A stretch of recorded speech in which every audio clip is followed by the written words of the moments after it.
Now you're ready to sail for the Horn. Away, roll and go. Our boots and our clothes, boys, are all in the Horn. To be rollicking, randy, dandy, oh. Heave up, oh, heave away. Way, roll and go. The anchor's on board and the cable's all scored. To be rollicking, randy, dandy, oh. Hey gang, we are in Great Mancheham, Kent, England, and we are at the St. Martin Churchyard. It's an amazing church behind me, which we're going to take a look at. We are here to visit we know he's probably buried here, we're not sure, but there is a marker which we're going to see that commemorates Robert Maynard, the man who slew Blackbeard the pirate, and I'm going to tell you the whole story as we walk around here. So let's take a walk. This church goes back, the original part of this church goes back to the 11th century, if you can even imagine this. So look at this. It's a very small churchyard, so we're going to be moving very slow, and we're going to really get to see everything. And look at how this goes up, up, up. It's almost like a castle. Look at that. You see the buttresses we talk about? And I believe that would be the church bell up there. Look at that stonework. Stained glass. And while we're here, let's start with the plaque that commemorates Captain Robert Maynard, which is right up front here. Look at that. They believe he's buried here somewhere, probably unmarked, but it is not, it's not for sure. Age 67, looks like the year of death, 1760. And this is really old. Let's take a quick look at the church first before we start the story. There's a man here named Peter who's doing some renovation work on some of the graves. That's him back there, a really nice guy. Gave me a lot of information. And his wife is coming over, and she's the expert on this church.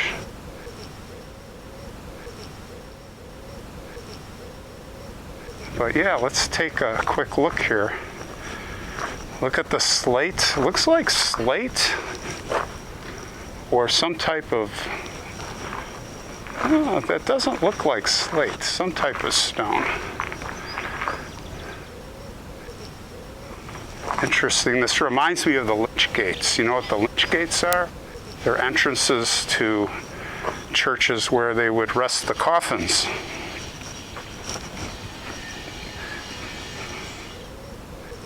Look at that. Some really interesting details.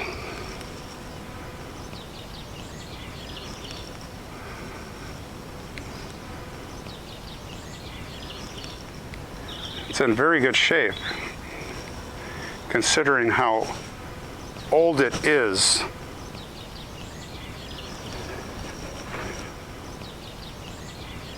And there's the massive gravestones you see, typical. Now look at these. These are different.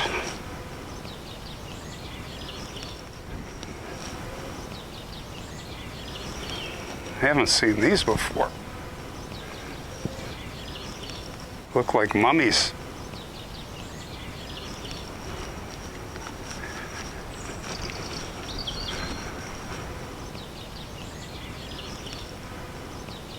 A little bit of Gothic style. Now, this part of the church was built and added on in the 15th century, Norman.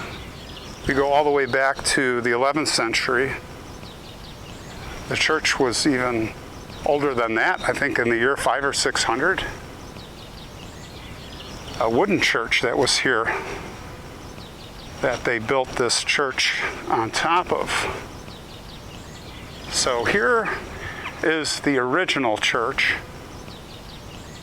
You see that rose window up there? It was just this. And then everything to the left there was added onto. See?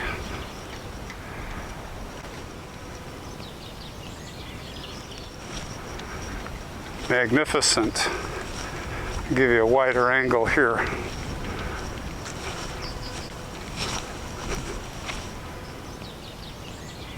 Look at that. And I love those small windows, right? See if I can zoom in on that for you. Interesting. Yeah. We are going way back in time here, folks.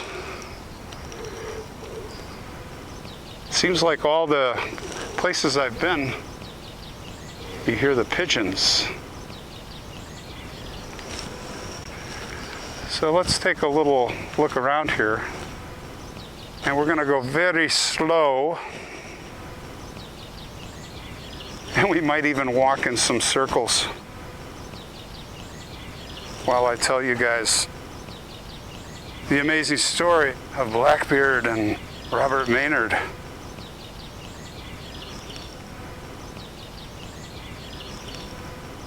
Little actually is known about Robert in his early life. He was born just southeast of central London in Dartford, Kent, November of 1683. Some say September 19th, 1694, but when Robert came of age, he would join the English Navy. He was made a lieutenant in January 1707. By 1709, he was a third lieutenant on a ship called the HMS Bedford, which was a sizable ship. It had 70 cannons.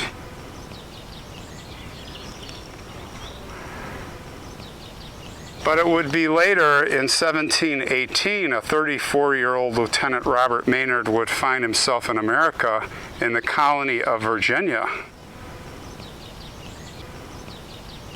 Now, at the time, he was the first lieutenant aboard the HMS Pearl, which was anchored up the James River there in Hampton. This was one of two large ships anchored there by the Royal Navy, the other being the HMS Lyme. Lieutenant Maynard was pulled from his duties to take command of two sloops. There was a plan underway. They would be named the Ranger and the Jane. Why not send big warships to go after Blackbeard? Because Blackbeard's hideout was at Ocracoke Inlet. And the anchorage is in those shallow coves, way too shallow for most ships. Here's another one of these interesting tombs. They have a footstone. Look at that. And the inscriptions, we'd have to, let's see if we'll take a quick look in here.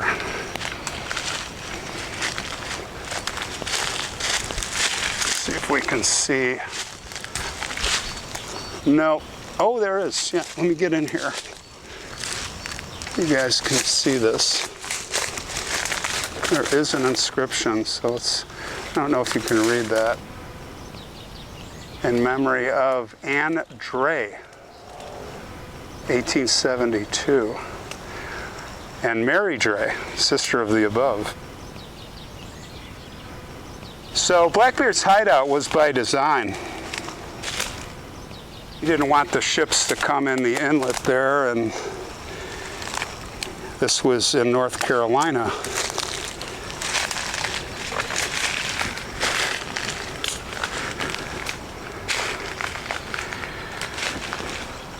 So these sloops, the other reason they would use them is they could maybe ambush Blackbeard. They wouldn't be, it's not like big warships marching in there. So these two small ships were actually under contract by Alexander Spotswood, who was the governor of the colony of Virginia. Now, Spotswood, he was quite a, I would say, dominant guy. And this was a private expedition that he was going to do because he was getting sick and tired of North Carolina messing with Virginia. What was happening was the Governor Eden, this is in Bath, he was the governor and he was on the take with Blackbeard and other pirates. They were letting everything go.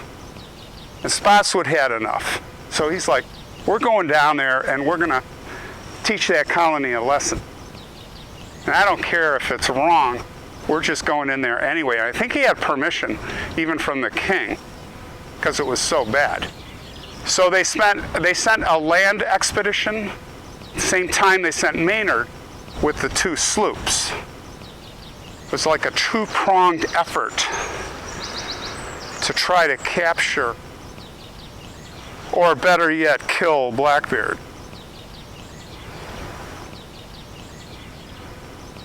So Maynard had the two ships, right?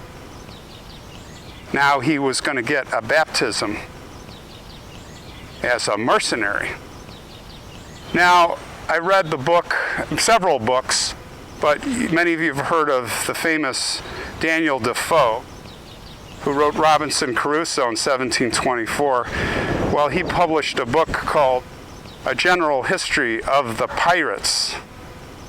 And he covered, way back then, after the fact, right after the fact, some of the most well-known pirates, and that's why we know them today, because of his book.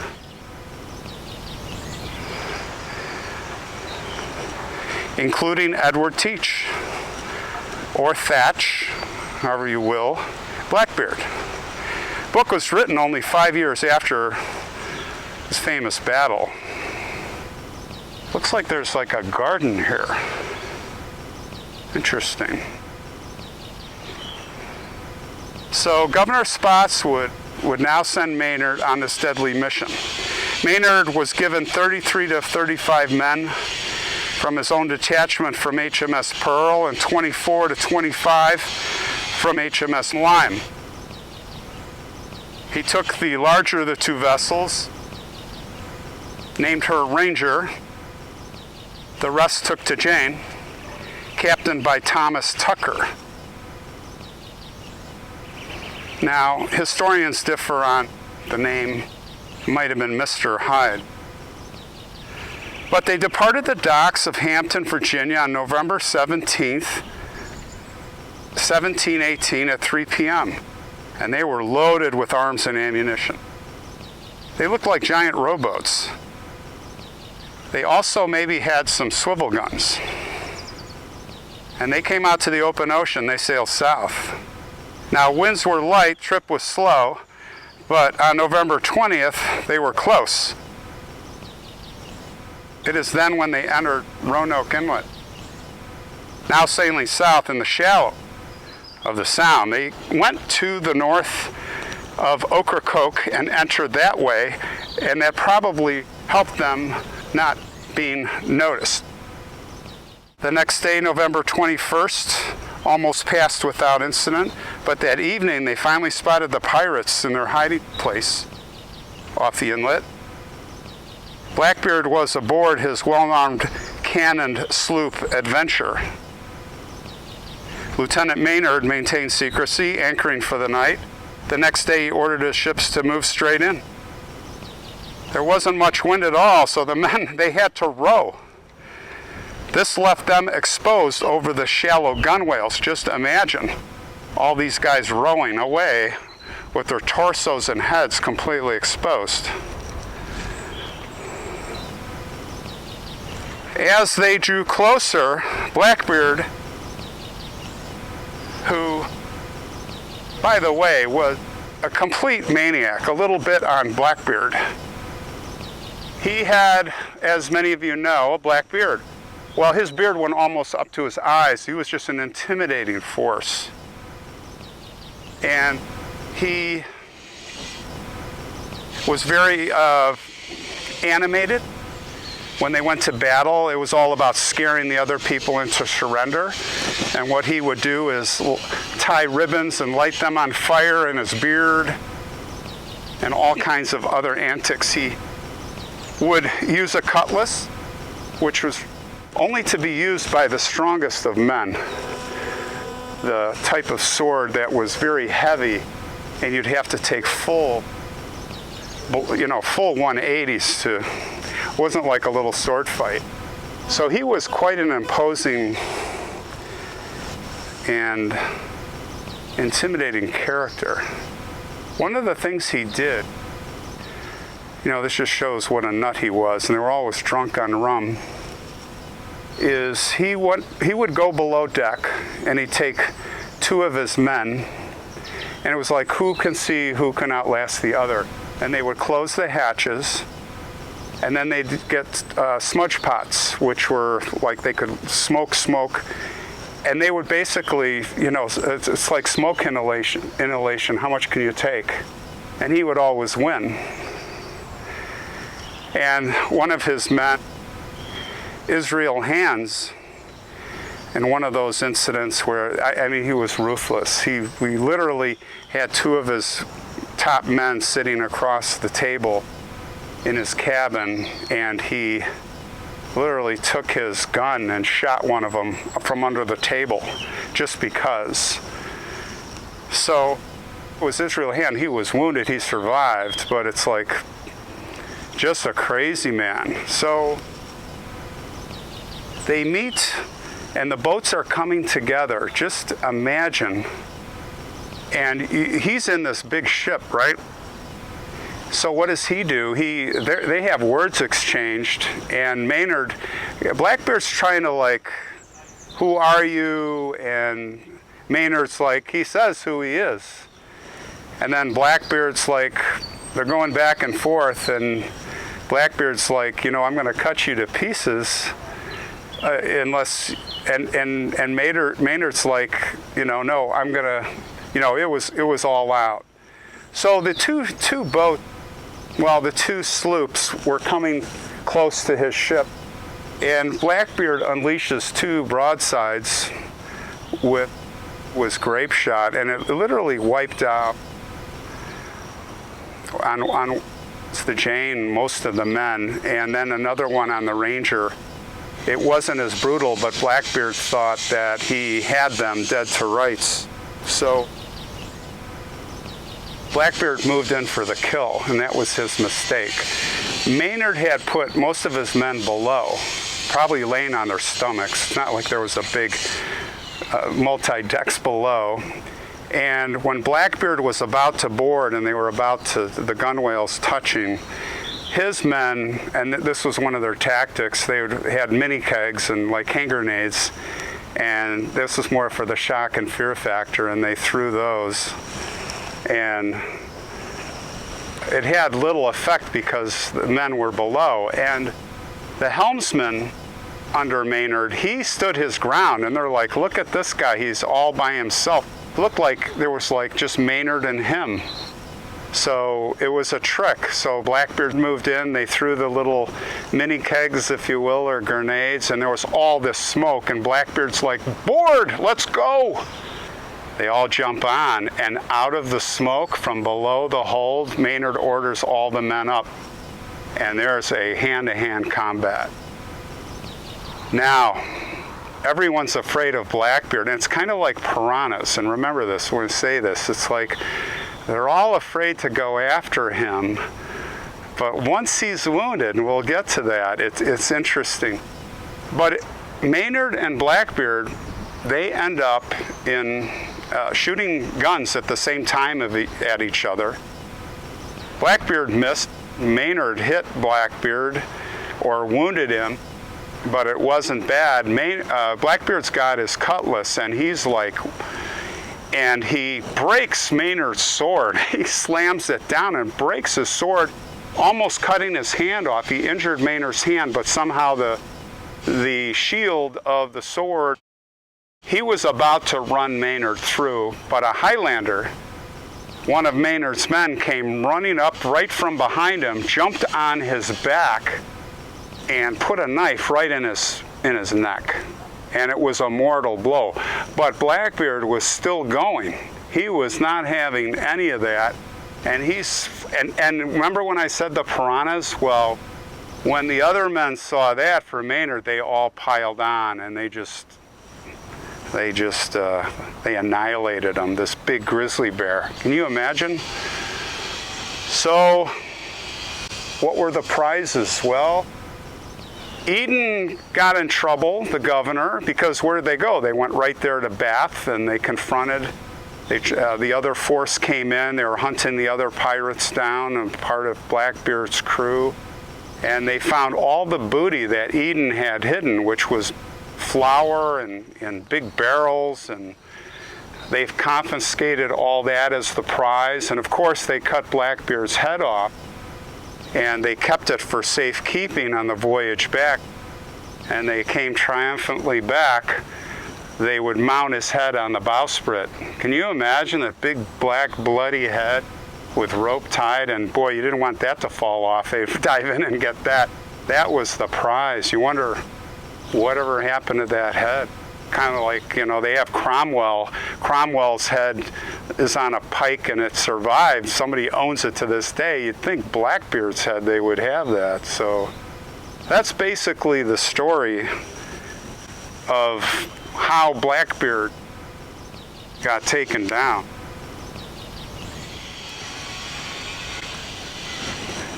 By Robert Maynard.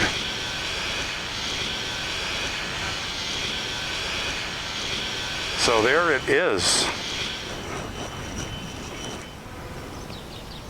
And I want to show you something that Peter pointed out when we were talking when I came in. A couple of things right up here. Look at this.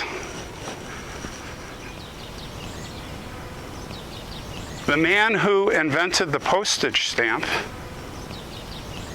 And there's two reasons I want to show you his grave. One, because he invented the postage stamp, first ever. Rowland Hill.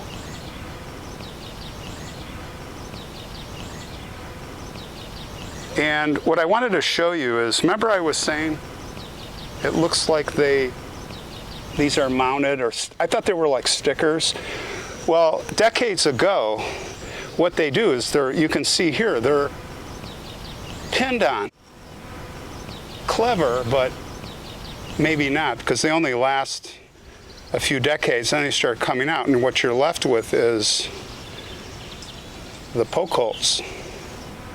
Now, as I look at that, at least I can read the name, so it's not all bad, because the etching, the original etching is pretty much gone, just like in the United States, what we talk about.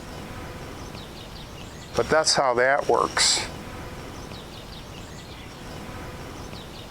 Boy, I'll tell you, if I could go in a time machine, wouldn't it be neat? Maybe a year after he came back from the successful battle, to meet him and say, hey, I'm from the future. Tell me how it happened from his own lips. It would just be neat to meet him.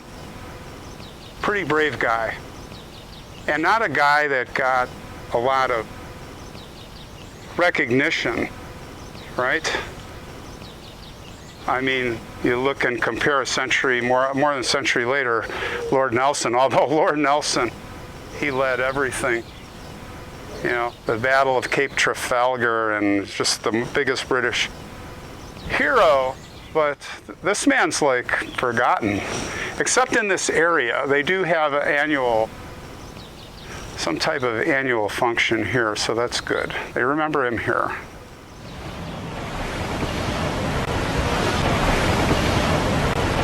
Now we are ready to sail for the Horn. Play, roll and go. Our boots and our clothes, boys, are all in the horn to be rollicking randy dandy, oh. Heave up, oh, heave away, way, hey, roll and go. The anchor's on board and the cable's all scored to be rollicking randy dandy, oh.